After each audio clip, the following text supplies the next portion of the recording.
if you read in the comment, in the media, they told, oh, why this guy adopted another one a parrot if he has allergic to parrot? This is the logic. Say, okay, just give the parrot away, just give it someone, Right. leave it. Yeah, but the issue with guy that he think that because the parrot saved his life, that he need, to give something to the parrot. How about like a cool toy or like a leash for his legs so he can fly around a little bit further instead of Yeah. another bird? Ah, I love it.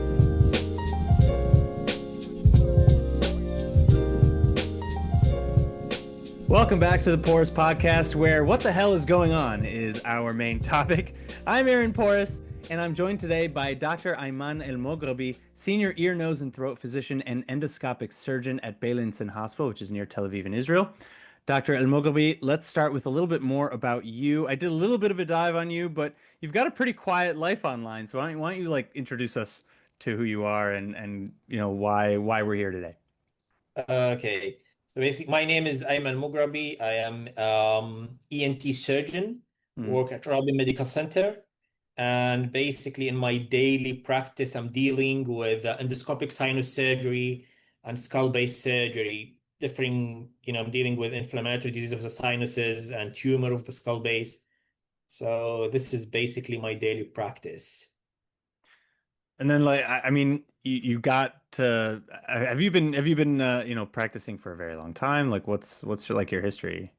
Well, yeah, I actually finished my training here at Rabin Medical Center in 2019.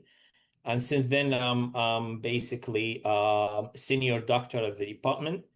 Then I did a Uh, fellowship, two fellowship in endoscopic sinus surgery and skull-based surgery, one in Beilinson from 2000, between 2020 to 2022, and then another fellowship abroad in the UK for another 1 year. And then I came back to Rabi Medical Center, and I got a position as a consultant surgeon, as an ENT doctor here. Interesting. Do you do a lot of like reconstructive stuff? I'm just curious now. I'm throwing stuff out there.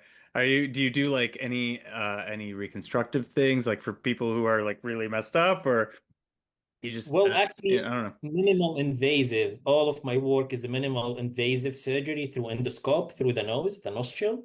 So Right. basically, we didn't make any cut. So everything through the nose, through camera, we insert through the nose, and we remove different kind of pathology and disease, from inflammatory disease to tumor, of the brain, of the skull base.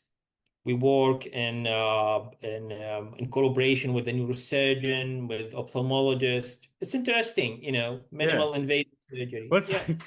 what's this is the first thing that popped to mind when you started talking about putting an endoscopic camera up somebody's nose. I got a kid, she's 2.5. Thank God, knock on wood, nothing up the nose yet. But what's like the weirdest thing you've had to pull out of somebody's head? Oh, that's a good question. Weirdest thing. Well, I remember during my fellowship, there was a Persian guy that he came, that I think he was cleaning his nose with tissue, and all the time he was inserting a tissue and he didn't remove it, and it stuck there for more than years. And when they did a CT scan for him and an MRI scan, because they thought it's something unusual over there, we took him to the surgery, and we was just taking out tissue and tissue and tissue. It was a lots of tissue He just filling the. he just put more in there, and then he's like, "Well, it's wet again," so he shoved more Yeah. in the nose. Never. And when we started questioning him, yeah, he said that, yeah, he's like, he have this habit that he's sticking a tissue in his side, his nose. We tried trying him cleaning his nose, and it's stuck there, and he didn't even remove it. So it just keep pushing it back and back and again and again and again. So it was a It's this is was one actually of the. it's actually hysterical. I'm thinking of what was it? It was like how'd you get that cat in your nose? It's like, well, to get the mouse. Okay. All right. So speaking of animals reaching into our heads and telling us more about ourselves, we have a magical parrot. Tell me Yeah. about what is happening. So basically, the story started in November last year. So Guy, he's our patient. He came to our ENT clinic, uh, complaining of, blocked nose, sneezing, runny nose, and headache. And he mentioned that his symptoms started around August last year. And and when I started questioning him, he said that he adopted a parrot, and all the symptoms started when he basically come in contact with the parrot. And I told him, okay. And he said, okay, when I'm in contact with the parrot, all the symptoms is getting worse. And he mentioned that even his headache getting worse. He couldn't even he stay in the bed for a couple of days after he's coming in contact with Yeah. the parrot. And I say, okay. And he said, okay, I see a couple of ENT doctors who gave me a different kind of antibiotics and nasal steroid, but I couldn't get any benefit from the treatment. So and then okay, I went to the physical examination. I put a camera inside his nose, and I saw polyps, allergic polyps, basically, which is blocked his nose both side. And I told Oh, him, okay, they like grew, expanded, and just like blocked his sinus cavities, or what? exactly, exactly. It's like a Okay, grape, kind of soft tissue, pale soft sure. tissue, which blocked basically both nostril, both side of his nose, and look like a whitish gray. Okay, which is typical for allergic polyps. Okay. It's the trigger in these kind of polyps is usually allergic reaction. Okay, it could be dust, it could be bird feathers, like in the guy situation. It could be grass. It could be anything, basically. Wow. So, all right. So you got a guy coming in. He says, "I'm allergic to my bird. I just got a No, he bird." didn't Well, say well, actually. He basically, he didn't. says, "I'm having like this weird reaction. Coincides with the purchase of this new parrot. You find an allergic reaction in his head." Yeah, actually, the thing is that he didn't even realize or suspect that it could be allergic to the parrot. He didn't even. He just said that okay, it started when I adopted the parrot, but I couldn't suspect it's related to the parrot. How do you All the not make same. that jump? I mean, So that's the only change, right? Like if you go into the doctor's office, and say, I've got, some injuries. Like, all right, what happened when you were doing that? okay, so basically, this is my duty, to question and to ask the precise question to look for the trigger for the polyps. And that's why when I start questioning him, okay, oh, you have a typical symptom of allergic disease. So probably there is a trigger for that. So when I start questioning and he said that it started when he adopted the parrot, I say, okay, probably this guy have allergy to the bird feathers. Right. So this is the issue here. So Okay. basically I booked him for surgery because he didn't get any benefit from the conservative treatment. So I say, okay, guy, we need to go for surgery. Which means what? Like removing the polyps, but then how does that deal with the underlying issue? Because let's assume, we know that there's more to the story, but let's assume that it is just straight up allergy. Well, then isn't he going to have another reaction shortly after the surgery, and then you're going to be back removing polyps? So that's a very good question. Basically, in the surgery, we do not cure the allergy. We just improve his clinical symptoms. I'm just improving his clinical symptoms. What I'm doing in the surgery, I'm removing all the polyps, and think of sinuses is the air cavity inside our skull base. Right. And it's a room, okay? Think of a room. There is many rooms. There is rooms behind the eyes, between the eyes, and the forehead, okay? And there's another two in the back of our head.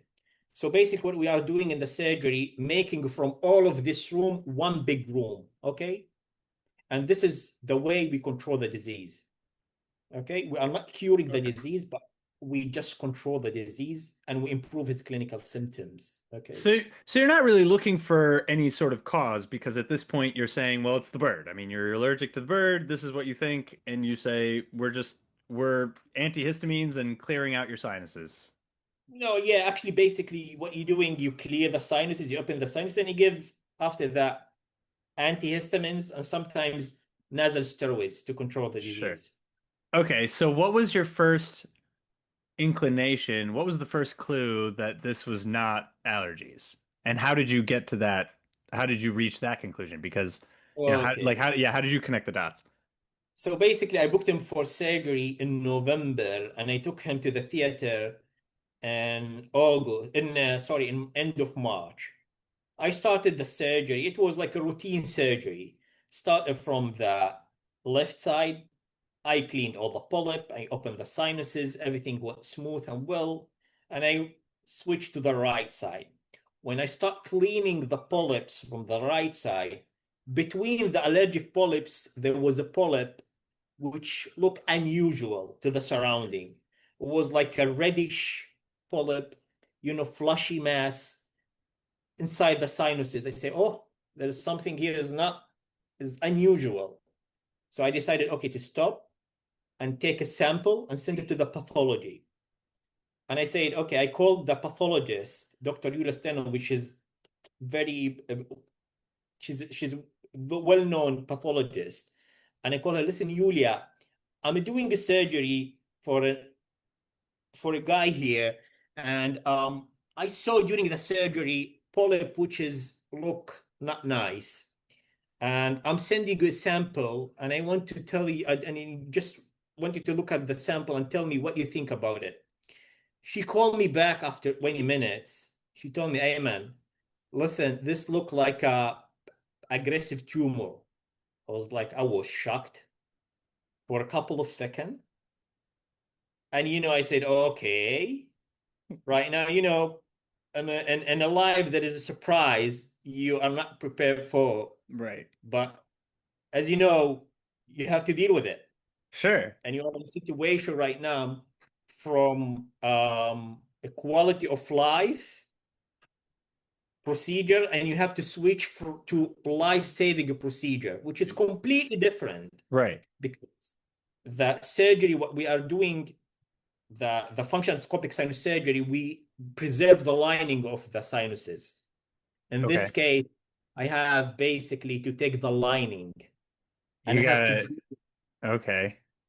so I have to What make what does that leave him with in the end? Like, if you remove the lining, what does that mean for the nose? it's not only the lining, it's basically you have to go and to find the attachment of the tumor and to drill the skull base, the bony skull base. This is the way you're dealing with tumor It's to prevent rooted in the bone? yeah, drilling the bone. Why? Because some of the cancer cell go to the bone. And if you want to Oh. prevent an recurrence of the cancer, you have to drill the bone. Is that with Think of like it. is that with basically any cancer that if it Yeah.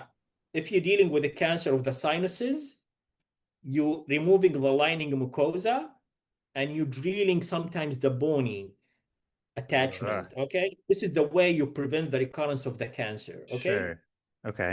What the consequence of this? The consequence of this, if you leaving the bone, the bone skull base exposed, basically in the future, this produce inflammatory action. There is Okay. a new Right. lining, there is a new lining which is coming in, but this new lining is not functioning the same lining we have. Okay. Okay. It's a different lining. So, all right. So I get another question just to kind of wrap my head around where we are at this mo moment. Like, is guy having a allergic reaction as well as a tumor, or No, yes, but there is issue here. There's the if we couldn't find if guy he didn't develop the allergic reaction to the parrot, we you would couldn't then you wouldn't have found the tumor?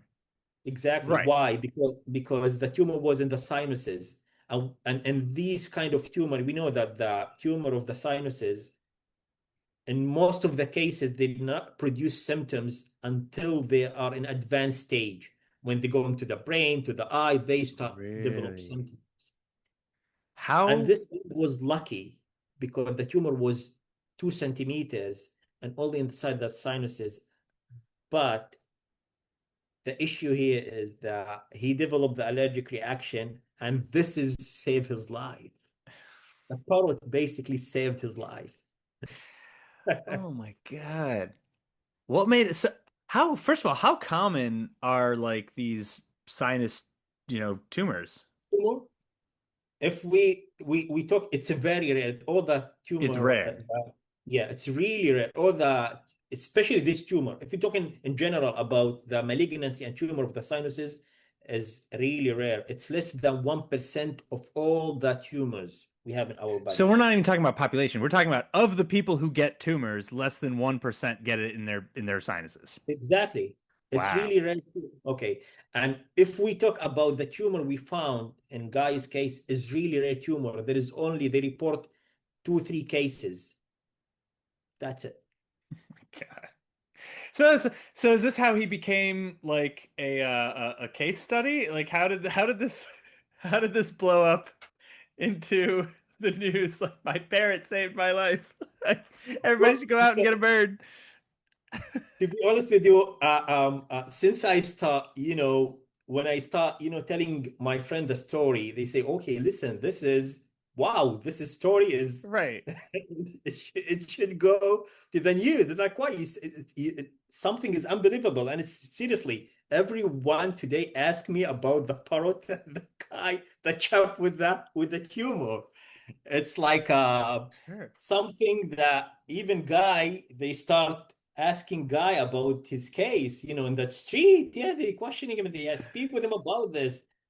And Well, in the media, you can see this in the media, right. Facebook, and that. Yeah, Well, it's and rare without case. without any context, like you read the headline, and my first thought was this is like a cancer sniffing dog or something. You know what I mean? Like one of the or like the cat at the old folks' home that predicts who's gonna die next, or some weird thing like that. Like that's what I thought this was gonna be.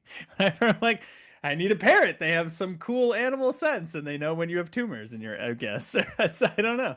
So this is okay. So you need allergies and a parrot. And the tumor. Yes, leave You need out all. exactly. This guy is lucky, actually. This guy is so Seriously. lucky. So the parrot saved his life first. Seriously. And the thing is that still he keeping the parrot. He's still taking care of the parrot. Even though he's got an allergy to it, he's Yeah, indebted to it yeah, now. He said he yeah, owes him his life. yeah. And actually, he adopted another one. Just in case.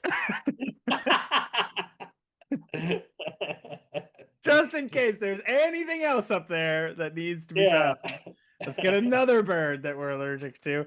Well, because then here's the thing, like that's a commitment, right? This bird is gonna live what, like 70, 80 years? That's not like, oh man, I really owe this dog. Like, he'll be gone in not that long. Okay. But no, it's like I owe this parrot my life. He's gonna outlive me though, is the thing. That's Absolutely. crazy. If you read in the comment, in the media, they told, oh, why this guy adopted another one parrot if he has allergic to parrot? This is the logic. Say, okay, just give the parrot away. Just give it someone. Right. Leave it. Thank you No, so much they say, for the medical intervention. I can't have you in my house though. yeah, but the issue with Guy that he think that because the parrot saved his life, so he feeling that that he need, to give something to the parrot. How about like a cool toy or like a leash for his legs so he can fly around a little bit further instead of Yeah. another bird. I love this guy. So okay, like are you still like in close connection? Do you form like friendships with these kinds of patients or is it like, all right, Well, you're good now? I have a very close relation with all my patients, especially with Guy after this story. So I'm still he's coming, he need a long-term follow-up because this kind of tumor can come back even after 10 years. Right. So he need to be at least in close follow-up for the upcoming 5 years. The first 2 years, I'm following up these patients every 3 months. Okay. Wow. So yeah, I mean, Yeah. like what are the chances that his cancer recurs even now, catching it early, removing it at the root? Like, what's the prognosis in terms of recurrence or Is So that the right word? Recurrence? No, what is it? yeah, recurrence. Yeah, you're right.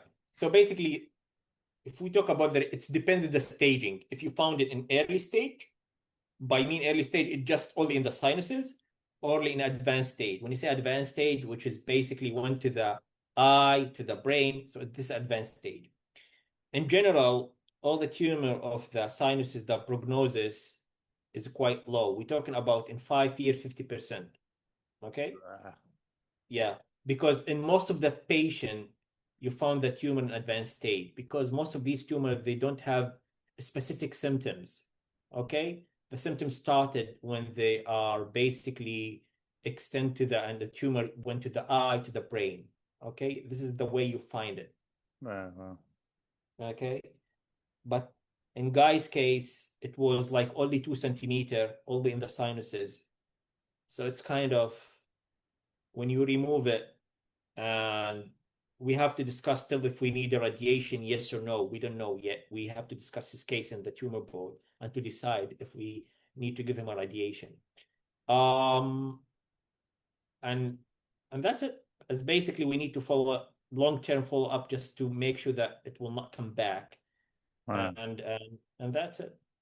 But we need also to deal with the allergic disease as well in the meantime, because it's still, keep taking care of this parrot. And I think I told him this guy that I don't think so. The antihistamine and nasal steroid will It's not enough. will yeah, it's not enough when you're still keeping this parrot. That's But hysterical, though. yeah. Oh man.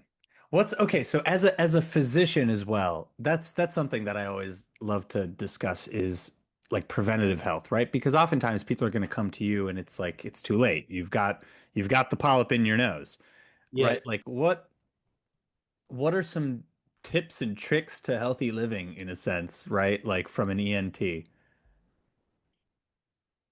Well, unfortunately, you cannot prevent it. There's, If you say there's nothing you can do. you There. cannot prevent All it. right. And that's I it. That's mean, our show. No. I will tell you why. Because think about allergy. Most of the patient will have allergy to dust. Okay, Sure. dust you can find everywhere. You But can like, prevent okay, it. like if I, if I put in a bunch of rubber plants and spider plants and things that clean the air and around my house, is that like gonna help or is that just kind of it's I cool? adopt it. I adopt it. It's a allergic disease. Allergic rhinitis is a very common disease at the population, and one of the issue that we couldn't prevent it. We know how to control the disease, but it's hard to prevent it. Yeah, you can prevent it when you have like allergy to kind of animal like a cat, okay? Right. And you just holding a cat at your home, just leave the cat, be away from the cat, and this is the way you can control it. But when you have allergy to dust, which is the most common thing, you cannot prevent it. What do we know? Because I know in Israel, right, we keep falling back the I think the Bamba story, right, with Yes, about yes, how allergies to peanuts peanuts. in Israel is Yeah, much yeah, less. We have a right. much lower incidence in Israel. And the theory is that it's because of early exposure, Bambas and everything, etc. Yeah. Um, but I don't know, does that account for everything? Do we have like real studies on the causes of allergies? Because it seems to me, and correct me if I'm wrong, but because obviously this is just a perception, I haven't studied this at all, but have there been a recorded increase of allergic incidents in the population, or are we just better at catching it now? You know what I mean? Like if we go back and look at medical records from 100, 200 years ago, were people allergic to everything back then? Because it seems like today they're allergic to everything. So this is a good question. Actually, there is people you define them as allergic basically came to the clinic, but there's many people as well and patients they are allergic, they have allergy, but they are not seeking for any medical help and you even don't know about them. Okay, Okay. so allergy, it's a very common disease. We see it a lot from different ages, start from young age, and you can develop even allergy in adults and Hmm. and advanced age. But it's and regarding the test of allergy, when you're testing, when you're sending a patient and you suspect that there's allergy and sending him for testing, okay, to know if he have allergy to which kind of things he Yeah, developed give them allergy. like the pinprick of the allergen, right? Exactly. Yeah. They making, for the most common things, which is let's talk about grass, dust, uh, bird feathers, animal denders, and let's see Sure. 20, 25 things. But meanwhile, there's some people they have all these different other things that they are not testing for. Sure. Okay. So how we define allergy basically on and symptoms, clinical symptoms. This is the way basically you make the Well, is it diagnosis. well, is it accurate to frame an allergy as an autoimmune disorder? No, It's not. no, it's not autoimmune disorder. Okay. Well, so it's like it's an extreme reaction in a sense. It's just Exactly, it's a cream reaction. Exactly, it's different. Autoimmune basically it's like your when body's your attacking immune itself by system accident. exactly. Right. So I mean I kind of thought that maybe on the sliding scale allergy might fit somewhere on there because like obviously if I have anaphylaxis, like that's pretty counterproductive for my body to do. I would Yeah. think. It's like, hey, you had a peanut. I better kill you. Like, okay. I don't know. That's bad It, math. it, it's But kind of hyperreaction, right. okay? It's hyperreaction of the body to something, okay? Right. And So if you yeah, think, like what is the cascading failure that kind of triggers that infinite death loop in a sense, right? Where it's okay, like where this triggers that, which kind of back and forth, and now you're choking. so basically there is allergen. We mentioned all of the allergen. We say Right. dust and it's allergen. Let's talk about the nose, for example, allergic rhinitis. Right. These allergen come in contact with our lining mucosa inside the nose, okay? And the cascade started through cell, we call it mast cell, okay? These mast cells start producing kind of cytokine, and this lead to allergic disease, which is basically we start sneezing, and the nose is blocked due to the mucosa, which has become swollen and Mhm. block the air cavity. Okay. And then we also start having runny nose. So this is the cascade. Right. You cannot control the allergen. Right. Okay. You cannot, I mean, if you Well, have allergy to something, you cannot control it with the surgery. The only way is to control it with sure. medication. But I guess what I'm asking is like what A, I guess it's a two-part question. A, are there more allergies today? And if so, why? Right? Like are more people allergic to something today than they were on average than the population on average was 100 years ago? And and B, uh is there anything that you can really do about it? Because I've heard about like exposure therapy, for example, but the counterintuitive wisdom of that is that even if you've exposed yourself a million times, uh, that million and one, you could have this really crazy reaction. Yeah. So if you ask me, it just because of today people more seeking for medical therapy. In the past, maybe, let's talk about the old people, probably when they have sneezing and a blocked nose, they don't care about it. Okay. Say, okay, I have blocked nose, then I You can, I chalk can, it I up to a can live cold with and it. move on with your day. Yeah, I can live with it. But the new generation today, if they sneeze a bit, they run to the doctor right away. This is the way you fight it. So basically, it just because of the population today is more aware to this, and the Mm. people are more aware to this than in the past. I think they're just more Probably, sensitive to it. yeah, you're more sensitive to it. So the problem is that we have a population of snowflakes. Back in the day we were tough and we just dealt with our allergies. This is what you're Yeah, saying.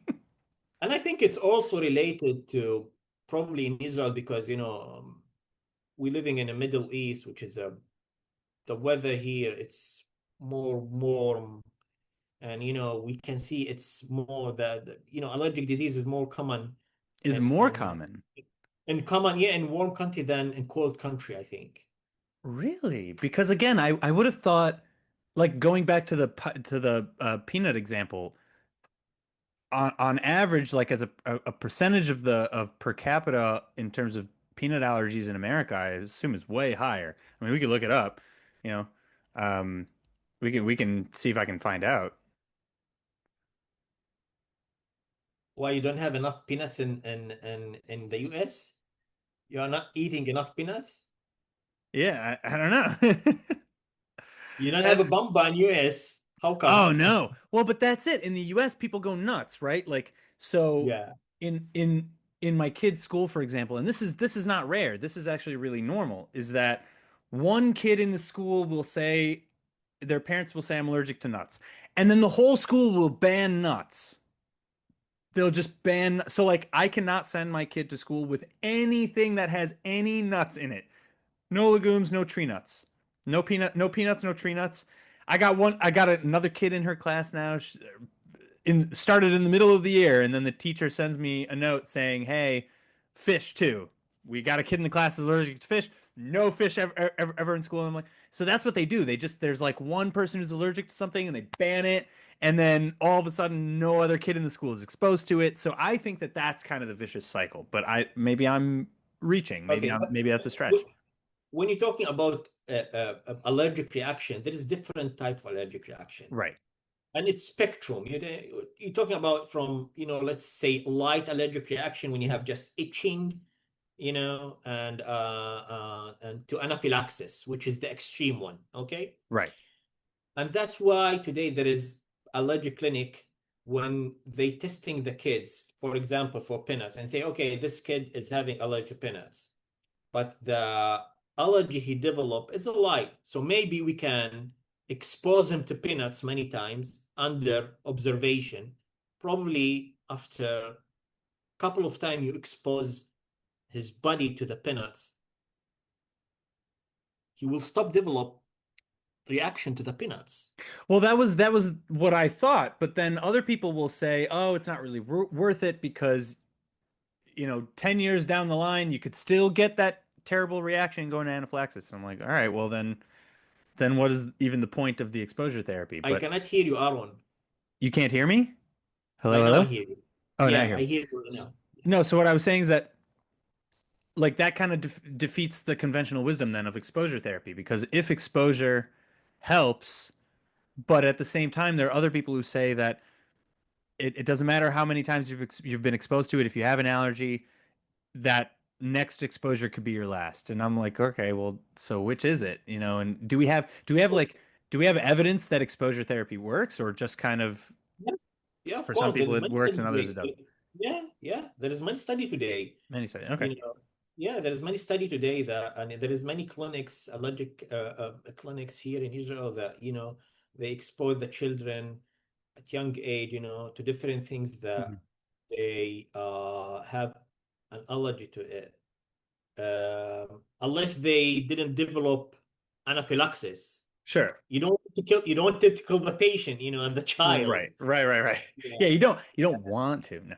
Uh, so just so I guess the last question is, let's say, what is it that people really don't know about going about their days? Like what is it that maybe you want people to know um about their health in general, about I don't know, or anything. You pick. Well, no, okay. First of all, I want to talk about. Let's go back to the sinonasal tumor Sure. because this is Yeah. something it's close to my heart. So mostly because the diagnosis, we made the diagnosis in advanced stage, and probably some of the patient they are not aware of the symptoms. But when is when the nose is blocked in one side and there is bleeding from one side of the nose, any visual problems, any headache, they should seek for medical Mm. uh, um, health and medical examination as soon as possible. This is one of the alarming sign, okay? And it's important to emphasize this. Um, Just don't ignore. anything. Don't ignore, people tend to ignore these symptoms and say, oh, it will go away. Probably I will take some antihistamine, steroids, and it will be fine. No. When it's a unilateral in one side, and all the symptoms come from one side, this is alarming sign, okay? Mm, And we as a doctor and the patient, have to be aware of this, okay? wow. So once they have these kind of symptoms, they should go to the GP or to the ENT to check if there is something wrong going over there or not. Okay. Amazing. So That's yeah, excellent this advice is the actually. Yeah. important things, I think. Yeah. From in sense of allergy, the only thing I can say it's when you have allergy and you have typical symptom of allergy, which is basic sneezing, runny nose, itching on the nose. So try to find out Mm, yeah. what the trigger, okay? It could be the new shampoo you start using, the new perfume, the blanket, anything, okay? Just think about something that come to your life and you start doing something in you, and probably this is the thing, okay? So start questioning yourself. What I did, what's the trigger? What's something I start doing Yeah. recently that try to figure out what's the trigger for the symptoms before you're seeking medical treatment, and probably you can prevent it, as I say. But most of the time, as I say, it's a dust. That's what we Sure. find. Sure. Yeah, But you never know. And you never that know. You never that know. bird or blanket or dust could Yeah, save your life. yeah, yeah, yeah, absolutely. This is a guy is a different story. Right. But we can't discount it because that is wild. Um, so we You have need a the little bit luck. You more. need the luck. You need the luck in your You life. need a lot of luck, clearly. Yeah. Um, so I have a question just because of my own morbid curiosity, and I don't normally do this with people in your profession. Um, but if you wouldn't mind, I wanted to ask you something slightly political. Is that okay? I'll Okay. ask you first. Yeah, that's fine. Okay. So I am now in the United States. In Israel for many years, I also covered this in the news that there was, BDS, this idea of not cooperating with anyone in Israel. And I wanted to speak with you particularly about education. This is kind of the Okay. question that it just popped into my head recently, and I'm curious your take on it. Um, what's your position on academic boycotts? Because I think that that's really a really sick thing personally. But I don't know.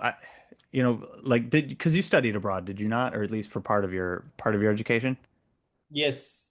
I finished my mid school in Hungary, in 2000, I think I graduated 2009, yeah. And Yeah. then I came back to Israel and my soul in this country. I mean, I am second generation here. And I'm not feeling that I could live, in other country. I did a fellowship. I had a very good life in UK, and then I said, okay, I want to go back to Israel because this is the place I'm feeling comfortable. This Hmm. is the people I like. This is the people I want to treat. This is the people I want to help. I'm feeling more. This is my comfort zone here. Hmm. Language, small talk, people I know. There's something I couldn't find it. Not in Europe, not even the state. Sure. Okay. So leaving Yeah. the politics, because Sure. politics, there is, we here in the Yeah. hospital Well, and working that's it. together. Yeah, I'm not asking you to give me Yeah, an yeah, endorsement of any politician. I'm just kind of like this kind of global political movement is kind of where I want your yeah, reaction. yeah, yeah. So basically, I'm not feeling the all of these things that you mentioned. I don't feel in the You don't feel it. hospital. Oh, that's No, amazing. working together. No, no, no. I have a close relation with my patient. We working together. It's not something that I feel it inside the hospital, even from the patient. Right. Even from the patient. But did you ever feel? because I don't think that really happens within Israel so much, but it's more universities that have partnered with Israeli educational institutions who are now under pressure to sever those ties. Um, and they've been under pressure. I mean, it's long since before the war. They've been under pressure from various groups to cut ties with Israel and not to do any sort of educational cooperation. And I really just never understood that. And I was curious if you ever met with any of that. Like if anybody ever no, okay. That's fine. Fortunately not. Fortunately not. Amen. Yeah. Amen. All right. Well, Yeah. Ayman, I'm gonna give you the last word. You know, any sort of message or a plug if there's something you wanted to say to the audience, the time is yours.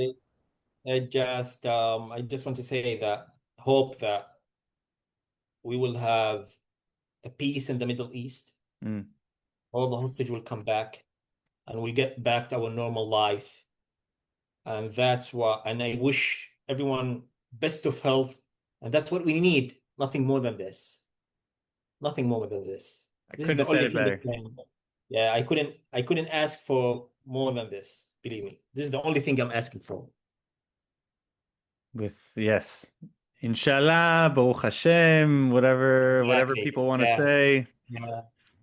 Yeah. Absolutely. So, Ayman, yeah, we have a nice country. We have a nice people here. We're living together for many years, and we need to keep living here and support each other and be human to each other, and that's it. Respect amen. each other. Yeah. Amen, Ayman. Dr. Amen. Ayman El-Mograbi, Yeah. thank you so, so much for joining me. I really do Thank appreciate you, it. Aaron. It was nice. It was my pleasure and nice to meet you. And hope I will see you one day. Yes, For we will coffee. meet, I'm sure. And yeah, thank you so, so much. And take care. You're Be welcome. safe. Thank you. Thank you very much. All the You're welcome. best. Bye. Take care. Bye-bye.